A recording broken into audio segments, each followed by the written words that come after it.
करिए, मुकदमा लिखाना शुरू कर दीजिए। हम वकील हो गए, 4 अक्षर कानून की जानकारी हो गए, तो हम अपने ही भाई को मुकदमा लिखा करके फंसा दें। दहाड़ने का मतलब ये नहीं है।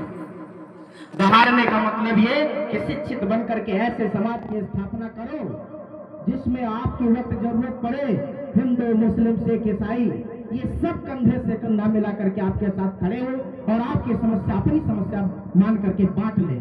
ऐसा समाज निर्मित करने के लिए शिक्षित होने की जरूरत है और ये काम कर रहे हैं आदरणीय फतेह बहादुर यादव जी, आदरणीय सिन्हा साहब और ये तमाम मंच पर विराजमान लोग। एक छोटी सी कहानी उनकी भूमिका में पढ़ता हूँ। साथियों, हमारा देश आजाद नहीं हुआ था, तमाम दुर्दशा थी हमारे समाज की, मानव थी और बहुत थे, और अगर कहा जाए तो आप सबके आंखों में आंसू आ जाएंगे, लोग उसे मान भी रहे हैं। लेकिन साथियों, जो पीछे बीत गया उसे करने वाले आज नहीं है। अपने समाज में सर्व धर्म के लोग हैं, आज वो नहीं है। आज आपको विद्यालय से भगाया नहीं जाता है। क्यों आप विद्यालय नहीं जाते? आज आपको घड़े में पानी पीने से नहीं रोका जाता, आज आपको पढ़ने से नहीं रोका जाता, फिर भी नहीं पढ़ने जाते हो।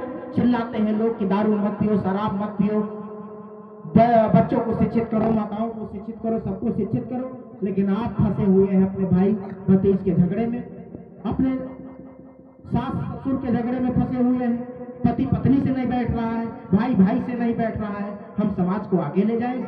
नहीं जाएगा। सबसे पहले स्वयं सुधारना होगा। सुधार स्वयं से ही शुरू होगा। हमारे देश को आजादी मिली, इतना बड़ा काम था, तो हमारा समाज जागेगा भी। कैसे जागेगा? एक कहानी, भगत सिंह जब देश नहीं आजाद हुआ था उससे पहले की कहानी बताता हूं साथियों। भगत सिंह छोटे थे, 12-14 साल की उम्र के रहे होंगे। अंग्रेजों का अत्याचार था, पूरा देश अंग्रेजों के शासन से परेशान था।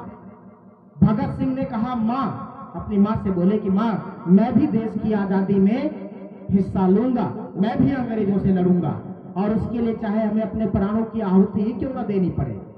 उनकी मां ने कहा, बेटा बेवकूफ हो, इतने सयाने हो गए, बड़े हो गए हो, तुम्हारी शादी कर देंगे, बढ़िया दरवाजे पर शहनाइयां बजेंगी, दुल्हन आएगी, खुशियां मनाई जाएंगी, कहां आजादी के चक्कर में पड़े हो। उस भगत सिंह ने कहा, मां, अभी आपको पता नहीं है, शादी आप मेरी करेंगी, दुल्हन मेरे घर आएगी, शहनाई मेरे घर बजेगी, खुशियां मेरे घर मनाई जाएंगी, लेकिन जिस दिन मैं आजादी की दुल्हन लेकर के आऊंगा, पूरे देश में शहनाई बजेगी, पूरा देश खुशियां मनाएगा। ऐसे रणबांकुरों ने अपने प्राणों की आहुति दिया, तब जाकर के देश